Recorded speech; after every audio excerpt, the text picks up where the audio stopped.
sahabat-sahabat semua, alhamdulillah hari ini kita bisa bersilaturahmi untuk melakukan sebuah klarifikasi atau tabayun dari berbagai informasi yang mungkin beredar karena banyak sekali yang tidak mendengar tetapi berpersepsi ya.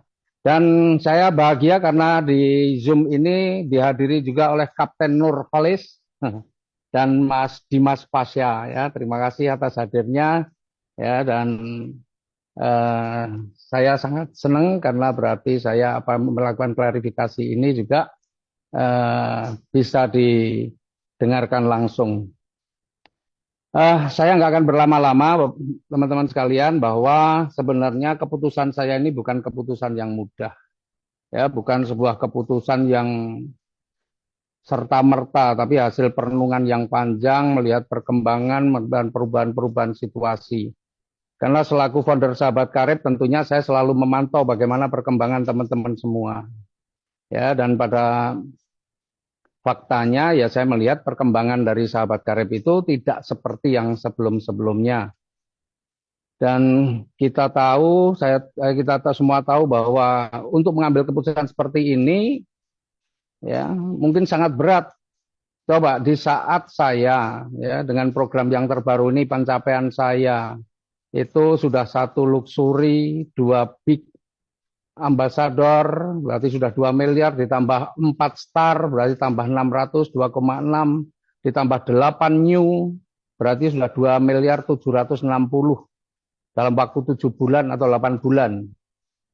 Artinya itu kalau dibagi 8 ya kurang lebih sudah 300-an, 350-an juta. Ya, belum lagi mingguan saya yang rata-rata 10 juta, bulanannya yang saat ini 40 juta, meskipun sebelumnya sudah sampai 400-500 juta. Ya, artinya kalau di rata-rata per bulan sudah di atas 400 juta. Seandainya, seandainya nih Bapak Ibu menjadi saya, kira-kira dengan penghasilan seperti itu beranikah mengambil keputusan seperti saya? Saya yakin banyak di antara kita yang tidak akan berani. Kenapa? Ya karena sudah nyaman. Ya dengan penghasilan seperti itu, tinggalnya di Jogja, yang relatif semuanya serba murah, saya kira sudah cukup berlebih. Tapi jujur saja sebenarnya saya ini ya dalam perjalanan saya di Sahabat Karib ini tanggung jawab saya bukan hanya untuk saya sendiri. Saya tidak egois. Saya tidak hanya memikirkan saya sendiri, tapi faktanya semenjak ada perubahan, terutama di bulan Maret 2025 kemarin adanya perubahan-perubahan yang dulunya breakaway dari 3 kali menjadi 1 kali, kemudian komposisi yang naik-naik, kemudian ada program baru brilian. Saya melihat perkembangan Sahabat Karib ini tidak seperti yang sebelumnya. Banyak yang kemudian amat sangat kecewa karena pencapaian yang tinggal sedikit harus apa namanya sulit untuk diwujudkan karena sudah ada program baru. Ya, kemudian juga banyak sekali yang merasa kecewa ketika dia baru saja bergabung. Ya, bahkan uangnya juga bukan uang yang dia punya, tapi dia mungkin hasil dari menjual sesuatu, belum sempat menjalankan dengan sungguh-sungguh, baru beberapa saat sudah berubah ke program yang lain. Nah, itu bukannya saya cuekkan, saya abaikan, saya benar-benar perhatikan mereka, dan saya lihat pertumbuhan Sahabat Karib sudah merosot, karena dari mereka-mereka yang aktif sebelumnya, saya lihat kurang dari 50% mereka yang masih aktif. Sehingga mereka sudah mulai nih menjalankan bisnis-bisnis yang lain. Ya, ada yang jalankan umroh, bahkan sudah pindah di network yang lain dan sebagainya. Nah, karena saya merasa sebagai founder Sahabat Karib, saya harus berpikir itu. Saya tidak hanya memikirkan diri saya sendiri. Saya mencoba melakukan komunikasi ya dengan manajemen. Ya, manajemen, saya nggak akan nyebut perusahaannya ya. Ya, dengan manajemen. Ada beberapa hal yang sempat saya usulkan. Ya, yang pertama itu adalah apakah mungkin breakaway yang saat ini sudah 1 bisa dikembalikan lagi menjadi 3 kali? Tidak mungkin. Apakah mungkin di program yang CH itu ada promo yang lebih menarik. Tidak mungkin. Kenapa tidak mungkin? Katanya defisit. Nah, saat itu saya masih di BLC. Sebenarnya tidak ada satu orang pun kecuali orang manajemen yang percaya bahwa perusahaan itu defisit sebenarnya. Karena kalau defisitnya perusahaan hanya berdasarkan laporan bulan ini masuk segini, bulan ini keluar segini, itu nggak masuk akal. Itu bukan begitu. Di network marketing laporan bukan hari ini, bulan ini masuk berapa, bulan ini keluar berapa. Karena sebenarnya pencapaian-pencapaian reward itu kan hasil tabungan-tabungan. Semua sudah ada alokasinya, yang itu mestinya bisa ditabung, baru ketika pencapaian, pada posisi pencapaian baru keluar. Tapi ya itulah resikonya network marketing yang pakai poin-poin. Network marketing yang pakai poin-poin ini kan banyak ngumpulin duit yang lama disimpan. Dan karakter manusia kadang-kadang kalau nyimpen duit lama ya lupa, kadang-kadang kepake, hilaf gitu ya. Kira-kira kayak gitu. Jadi sebenarnya di BLC selain dari manajemen nggak ada yang percaya. Bahkan waktu itu sempat kita dengan salah satu anggota BLC sempat menanyakan, coba kalau memang defisit pakai audit akuntan publik, berapa uang masuk dari awal mulai sampai akhir dan berapa yang keluar. Itu baru kita bisa percaya. Tapi ya sudahlah, kita anggaplah kita ini bodoh, kita percaya begitu aja, ya. Nah, sehingga kemudian dimunculkanlah program baru. Ya, itu program yang menurut saya ya nggak masalah sih. Saya pun move on-nya juga agak lama. Karena di otak saya ini agak sulit untuk memikirkan bagaimana program baru yang lebih murah, tapi bisa memberikan promo yang lebih rendah dibandingkan program lama yang lebih mahal, sementara promonya lebih tinggi. Itu kan secara nalarnya agak sulit saya melogika. Tapi ya sudahlah, masih ada teman-teman yang semangat, yang ini ya saya coba ikutin. Ya, dan ya alhamdulillah saya ini kalau berpikir sendiri ya prestasi saya juga ada di situ. Nah, tetapi setelah lama saya perhatikan, saya tidak hanya melihat mereka yang sukses, alhamdulillah, mereka yang masih semangat, syukur, alhamdulillah saya. Tetapi hampir setiap hari itu yang telepon, yang WA ke saya, isinya cuma keluhan-keluhan terus. Nah, disitulah kemudian saya mulai berpikir, apa ini solusinya? Ya, ya seperti saya sampaikan tadi, saya sudah memberikan usulan-usulan, semuanya ditolak. Bahkan saya memberikan usulan, oke, yang di program yang baru, peringkat jangan diturunkan, karena toh alokasinya sudah ada. Jadi ngapain kita di program lama, peringkatnya sudah tinggi, di program baru harus memulai dari nol, padahal alokasinya sudah dialokasikan. Kan nggak rugi juga, karena alokasinya sudah ada. Sehingga biar teman-teman memulai itu juga untuk amunisinya ada. Tapi itu pun ditolak, ya sudah. Ya, terakhir saya mengusulkan itu di bulan Juni.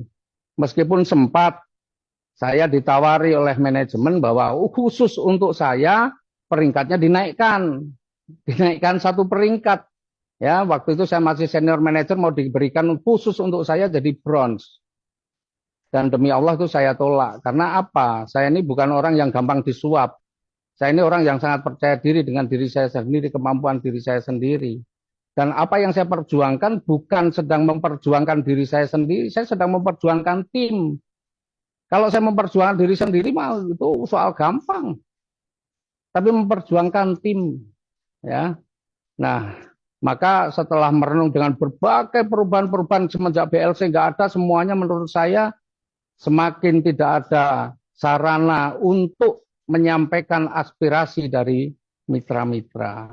Sehingga mungkin manajemen sangat leluasa untuk membuat program ya dengan bisikan-bisikan mungkin dari beliau-beliau berdua yang mungkin hadir hari ini. Ya, sehingga menurut saya program-programnya menjadi tidak rasional, ya hanya menguntungkan perusahaan, sementara untuk mitra-mitra kayaknya kurang, ya, dan kadang-kadang membuat perubahan dan sebagainya lah. Nah, dari situlah saya semakin kuat keinginan saya untuk memberikan solusi kepada teman-teman. Ya, memberikan solusi kepada teman-teman. Karena kalau saya tidak memberikan solusi, tanggung jawab saya kepada mitra-mitra apa? Saya sudah menikmati banyak memang dari usaha ini. Tetapi apakah kenikmatan saya itu membutakan mata saya terhadap mereka-mereka yang kecewa, terhadap mereka-mereka yang merasa putus asa? Tidak. Ya. Saya tidak mau membutakan mata hanya karena saya diberikan banyak kenikmatan. Dan Jangan kemudian menilai bahwa apa yang saya peroleh ini adalah karena kebaikan perusahaan. Bukan kebaikan perusahaan. Kita ini bermitra dalam posisi yang sama. Justru sebenarnya lebih baik kita daripada perusahaan. Kenapa lebih baik kita? Karena untuk kita terdaftar, kita keluarkan duit dulu. Kita memberikan keuntungan kepada perusahaan, kan? Kita bergabung itu memberikan keuntungan kepada perusahaan. Artinya saya berkorban dulu. Kemudian setelah saya berkorban, saya harus bekerja dulu. Keluarkan duit untuk transport, mungkin untuk akomodasi, untuk segala macam, keluar duit. Kalau nggak ada yang closing, ya itu resiko saya. Tidak diganti oleh kantor. Tidak diganti oleh kantor. Baru setelah ada yang closing, saya transfer ke kantor, berarti kantor mendapatkan keuntungan. Jadi kita itu memberikan keuntungan dulu untuk kantor. Baru kantor memberikan sebagian keuntungannya untuk mitranya, gitu ya. Bentar, ini saking bersemangatnya kadang-kadang dah. Gitu, jadi jangan kemudian mengkerdilkan diri kita. Bapak Ibu yang sukses di usaha ini adalah karena kerja kerasnya, karena perjuangannya, bukan karena kebaikan perusahaan. Kalau kebaikan perusahaan, banyak orang yang sudah gabung lebih dulu dari saya sampai hari ini zong nggak dapat apa-apa, dia nggak diberikan apa-apa, ya. Jadi semua adalah karena kita sudah berjuang di usaha ini sehingga layak untuk mendapatkan penghargaan, bukan hadiah semata-mata gratis yang tanpa ada perjuangan dan pengorbanan. Jadi jangan kerdilkan diri kita, hargai diri Anda sendiri. Bahwa Anda itu adalah orang-orang hebat yang saat ini berhasil. Tapi jangan kemudian kerdilkan diri Anda bahwa ini adalah karena kebaikan perusahaan. Mohon maaf, kita ini partner, kita ini mitra. Ya, kita ini partner, kita ini mitra, kita justru lebih banyak berkorban. Kenapa lebih banyak berkorban? Karena kita tidak akan mendapatkan apa-apa kalau kita tidak berjuang, tidak keluarkan ongkos transportasi, bayar HTM, mengundang dan sebagainya, nggak bercapai-capai, kita nggak akan diberikan apa-apa. Bahkan kita sudah bercapai-capai pun kalau kita tidak ada closing juga tidak diganti semuanya. Ini yang harus kita benarkan nih mindsetnya supaya teman-teman jangan mensubordinatkan dirinya, merendahkan dirinya, jangan. Ya, maka kita ini berpartner. Kita dengan perusahaan itu berpartner, bukan jadi karyawan. Jadi kalau dipaksa untuk ikut Zoom untuk ini, saya ini bukan karyawan. Independent business owner. Kenapa saya harus dipaksa-paksa? Di absen, di ini. Ngomong kosong lah yang begituan. Saya pun di sahabat karib, meskipun mereka mitra, mana ada yang pernah saya marahin? Mana pernah ada yang saya paksa-paksa?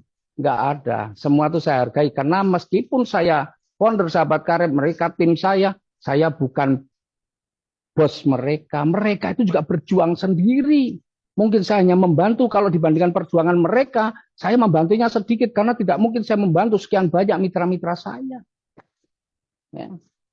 Itulah yang harus kita pahami. Jangan kemudian kita ini mengejat bahwa ini gitu, saya dianggap kufur nikmat, tidak tahu berterima kasih, berkhianat dan sebagainya. Seolah-olah keberhasilan saya, kesuksesan saya, apa yang saya peroleh adalah kebaikan perusahaan semata. Banyak, sekali lagi banyak yang sudah memulai lebih dulu dari saya tidak mendapatkan apa-apa, banyak. Ya, itu yang kita harus sadar, teman-teman. Nah, saya melihat kembali ke perkembangan dari perusahaan yang selama ini sudah 8 tahun saya tekuni, saya perjuangkan. Semakin lama saya merasa bahwa peran kita semakin ditipiskan, dinihilkan, ya. Hanya dengan dimodali narasi-narasi yang menurut saya sih gampang dipatahkan. Maka setelah merenung panjang saya harus kasih solusi. Dan solusinya sudah bukan lagi usulan-usulan saran-saran, karena usulan dan saran itu sudah jelas tidak diterima. Maka solusinya adalah saya membuat marketing plan yang insya Allah kalau kita mau menjalankan, ini menjadi solusi bagi kegalauan teman-teman. Ya, bagi kegalauan teman-teman. Nah, maka saya korbankan diri saya. Saya korbankan diri saya dengan penghasilan saya yang ratusan juta itu, ya, dengan mengambil keputusan untuk berhenti.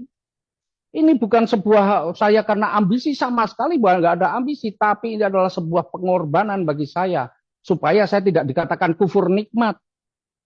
Karena orang kufur nikmat itu ketika diberi rezeki yang banyak, dia buta matanya dengan kegelisahan mitra-mitranya, dengan putus asanya mitra-mitranya. Itu orang yang namanya kufur nikmat. Maka supaya tidak dibilang saya kufur nikmat, saya membersamai mereka-mereka yang kecewa. Saya membersamai mereka-mereka yang sedih. Saya membersamai mereka-mereka yang sudah putus asa. Maka saya membuat sebuah marketing plan dan saya putuskan untuk berhenti dan mulai menjalankan, menawarkan solusi melalui marketing plan yang sudah saya buat. Ya, jadi kronologisnya kira-kira begitu. Dan yang lain-lain sebenarnya masih banyak, cuma nggak perlu saya sampaikan di sini. Ya, kecuali itu secara offline. Karena saya tahu bahwa ini juga pasti ada yang rekam, ada yang ini, dan itu akan menyebarluaskan. Gitu. Ya. Nah, dan saya sama sekali tidak pernah percaya dengan statement bahwa payout perusahaan 150%. Ya, saya sama sekali tidak percaya. Mana ada orang normal yang membuat perusahaan untuk rugi, ada enggak? Enggak ada. Pedagang pasar yang tidak sekolah pun tahu dia enggak mau buka dagang untuk rugi, itu enggak ada. Enggak ada ceritanya, enggak ada. Berarti kalau ada statement bahwa perusahaan payout-nya 150%, ya itu statement yang sebenarnya mudah untuk dibantah. Ya, apalagi kita tahu owner beliau ini orangnya, saya pun kagum sebenarnya dengan kecerdasan beliau. Saya sangat kagum sebenarnya.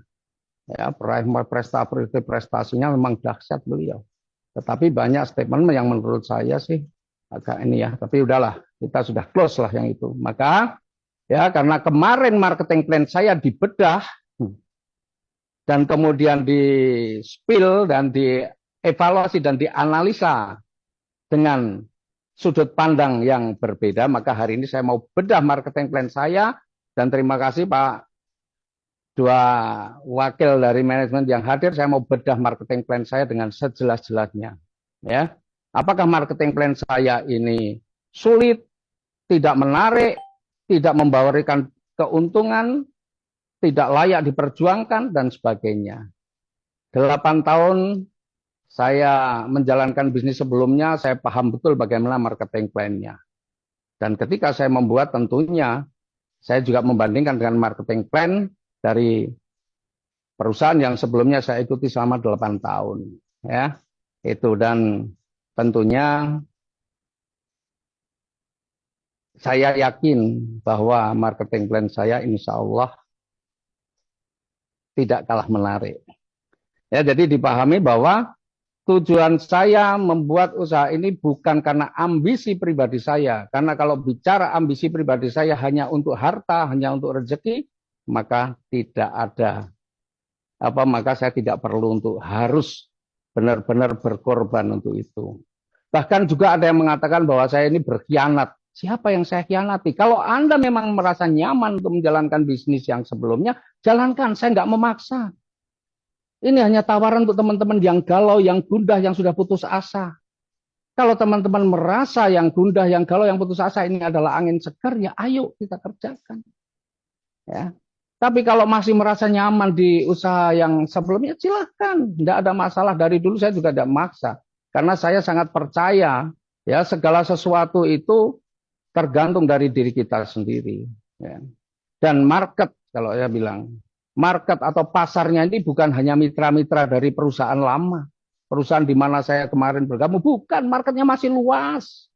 Ya, jadi nggak usah khawatir teman-teman. Nggak usah khawatir. Ya, kalau Anda nggak tertarik pun saya nggak ada masalah. Nggak apa-apa. Dan saya tidak ada kekhawatiran sama sekali. Nggak ada masalah. Ya, karena saya ini orang yang sulit untuk disuap. Saya sulit untuk diiming-imingi. Tapi saya orang yang punya prinsip insya Allah. Dan prinsip saya ini saya pegang teguh karena selama saya memimpin sahabat karib, boleh ditanya pernahkah saya menzolimi satu orang pun, merugikan satu orang pun, pernahkah saya memarahi satu orang pun? Nggak ada, nggak ada. Kenapa? Ya karena saya paham memimpin itu tidak bisa dengan tangan besi. Ya. Memimpin itu harus dengan hati. Karena orang-orang yang saya pimpin bukan karyawan saya, bukan pegawai saya. Orang yang saya pimpin adalah mitra-mitra saya. Itu yang harus dipahami. Ya, supaya clear nih, tidak ada pengkhianatan. Siapa yang mengkhianati? Justru saya berkorban untuk menyelamatkan teman-teman yang memang perlu untuk saya selamatkan, untuk saya bantu. Yang mereka sudah galau, pangkatnya, peringkatnya tinggi, perolehannya, rewardnya tinggi, tapi dompetnya rendah. Banyak sekali, sampai-sampai di tim saya ini peraih yang sudah miliaran itu sudah mulai beralih ke bisnis-bisnis yang lain. Karena apa? Kepepet. Ya. Nah, maka insya Allah ya, saya cukupkan untuk masalah itu. Saya sekarang mau bedah karena marketing plan saya kemarin dibedah. Sekarang saya mau bedah marketing plan dan dari versi saya yang menjelaskan dan saya akan jelaskan secara lengkap. Silahkan disimak. Ya, nih